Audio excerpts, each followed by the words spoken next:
اپنی چھتوں پر جھنڈے لگاتے ہیں، روشنی کرتے ہیں، چراغاں کرتے ہیں، جیسی جس کی حیثیت ہوتی ہے اپنی حیثیت کے مطابق وہ جھنڈے لگاتا ہے، روشنی کرتا ہے بے شک۔ لیکن جب یہ ہماری چھتوں پر جھنڈے لگتے ہیں تو کچھ ایسے لوگ ہوتے ہیں جن کے پیٹ میں بلا وجہ درد ہونے لگتا ہے، یہ بدعت ہو رہا ہے، یہ ناجائز ہو رہا ہے۔ کیوں بھائی بدعت کیوں ہو رہا ہے، ناجائز کیوں ہو رہا ہے؟ جھنڈے لگائے ہم نے، کمکمے لگائے، روشنی کی، چراغاں کیا، اس میں ہم نے ناجائز کیا کر دیا؟ ارے ناجائز تو یہ ہے، ان کا جواب ہوتا ہے ناجائز تو یہ ہے جس کا ثبوت قرآن سے نہ ہو، جھنڈے کا ثبوت قرآن سے نہیں، کمکمے کا ثبوت قرآن سے نہیں ہے تو اس لیے ناجائز ہے۔ ایسوں کو بس یہی جواب دیا جائے کہ جھنڈے ہم نے لگائے، کمکمے ہم نے لگائے، خرچ ہم نے کیا، گھر ہمارا، لگانے والے ہم، تمہیں پریشانی کیوں ہے؟ تمہیں دقت کیوں ہے؟ کیوں تم پریشان ہوتے ہو؟ اگر جھنڈے لگانے کا ثبوت تمہیں قرآن سے چاہیے، کمکمے لگانے کا ثبوت اگر قرآن سے چاہیے تو ان سے کہو کہ لاؤ حضور صلی اللہ تعالی علیہ وسلم کا لعاب پاک صحابہ کرام نے استعمال کیا، اس کو چاٹا، اس کو کھایا، لاؤ اس کا ثبوت قرآن سے لاؤ۔ حضور نے وضو کیا تو صحابہ نے حضور کے وضو کا پانی پیا، لاؤ اس کا ثبوت قرآن سے دو۔ وہ اس کا ثبوت بھی قرآن سے نہیں دے سکتے تو صحابہ سے ہم پوچھیں گے، صحابہ اے مصطفیٰ کے جانثارو آپ بتاؤ کہ آپ نے حضور کے لعاب پاک کو کھایا، آپ نے حضور کے وضو کے پانی کو پیا، اس کا ثبوت کہاں ہے؟ قرآن میں کہاں لکھا ہے کہ حضور کے وضو کے پانی کو پیا جائے، حضور کے لعاب پاک کو کھا لیا جائے؟ کہاں لکھا ہوا ہے؟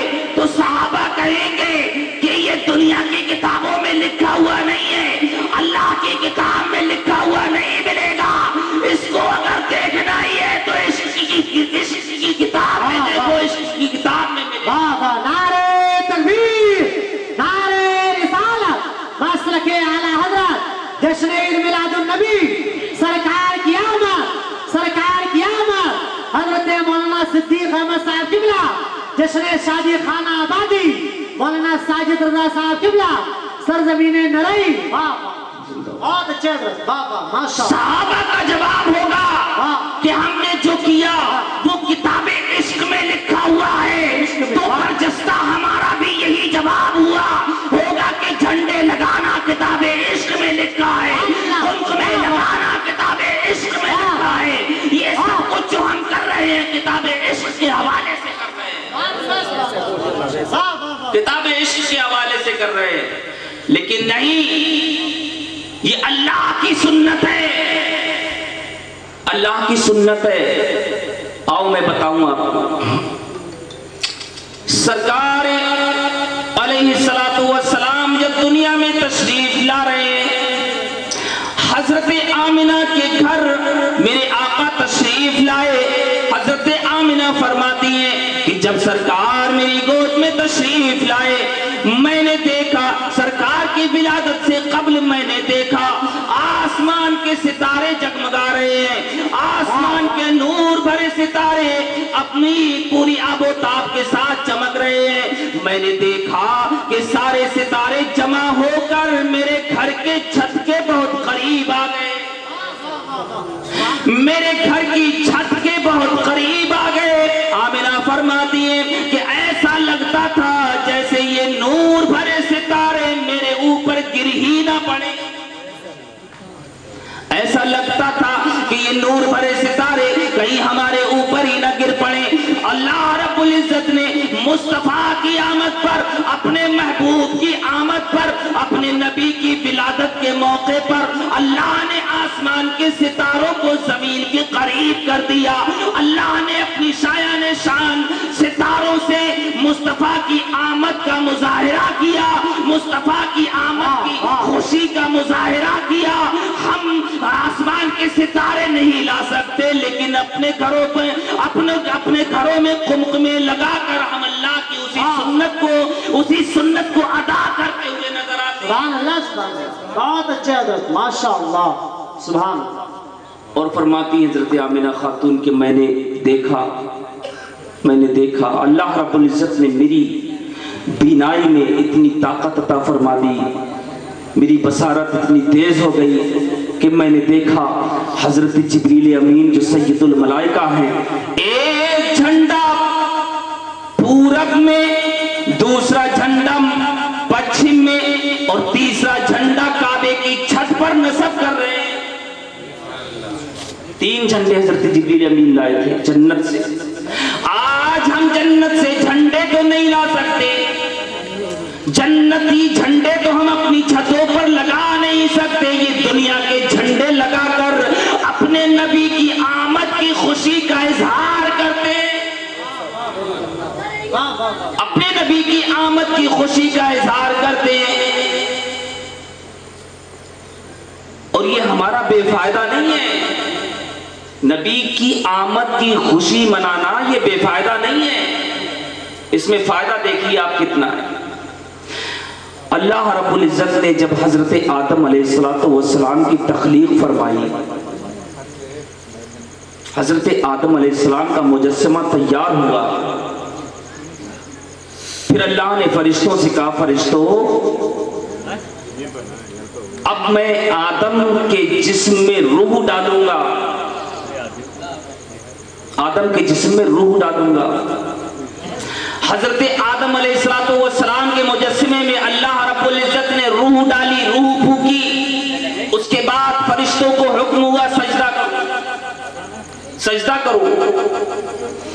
آدم کی تخلیق ہوئی, اللہ نے فرشتوں سے سجدہ کرایا, فرشتوں نے سجدہ کیا, انتہائی مسرت و شادمانی کے ساتھ فرشتوں نے سجدہ کیا. تو آج ہم اپنے نبی کی ولادت کے موقع پر جشن مناتے ہیں, خوشیاں مناتے ہیں, لنگر لٹاتے ہیں, غریبوں کو بانٹتے ہیں. تو ہمارا طور طریقہ, ہمارا طرز زندگی جو ہے وہ فرشتوں کے مشابہت ہے. لیکن وہاں پر ایک اکڑ گیا تھا, میں نہیں کروں گا سجدہ, اور جو اکڑا تھا اس کا کیا ہوا, جنت سے نکل باہر ہو جا, بے شک نکال دیا جنت سے. آج سمجھ لو جو ہمارے اس آمد مصطفیٰ کے موقع پر اگر کوئی اعتراض کرے, سمجھو یہ پرانا والا ہے جو جنت میں اکڑا تھا, جنت سے باہر ہوا تھا, اور یہ جنت سے باہر اکڑ رہے ہیں. یہ جنت میں جا کیسے سکتے ہیں, یہ تو جنت سے باہر پہلے ہی ہے. کیا بات, جنت کے اندر رہنے والا نبی کی آدم علیہ السلام کی تخلیق پر اکڑا تو باہر, اور جو تمام نبیوں کا سلطان ہے, امام الانبیاء ہے, سید المرسلین ہے, طٰہٰ و یاسین ہے, اس کی آمد پر اکڑنے والوں, تمہیں تو جنت سے, تم تو جنت سے پہلے سے ہی باہر ہو, تم تو جنت میں جانے کے قابل ہو ہی کیسے. بے شک, بہت اچھے حضرت, یہ تو ہمارا مقدر ہے, یہ تو ہماری قسمت ہے کہ ہم اپنے نبی کی ولادت کے موقع پر ہر سال نہیں بلکہ ہر روز جشن مناتے ہیں. بے شک, ہر روز مناتے ہیں. بے شک, تو یہ ہمارا مقدر ہے, اور ہمیں ملنے والا ہے, اس کا فائدہ ملے گا. ایک کافر کو مل سکتا ہے, کافر کو, مشرک کو. بے شک, اللہ کے نبی کی ولادت کی خوشی منانے کا فائدہ کافر کو بھی ملتا ہے, مشرک کو بھی ملتا ہے, کسی اور عمل کا فائدہ نہیں ملتا ہے اسے آخرت میں, لیکن مصطفیٰ کی ولادت کی خوشی منانے کا فائدہ ملتا ہے. حضور کی ولادت ہوئی اور اس کی خبر سنانے کے لیے جب ابو لہب کی باندھی، ابو لہب کی لونڈی سویبہ ابو لہب کو یہ خبر سنانے پہنچی، اے ابو لہب تمہارے یہاں بھتیجا پیدا ہوا ہے،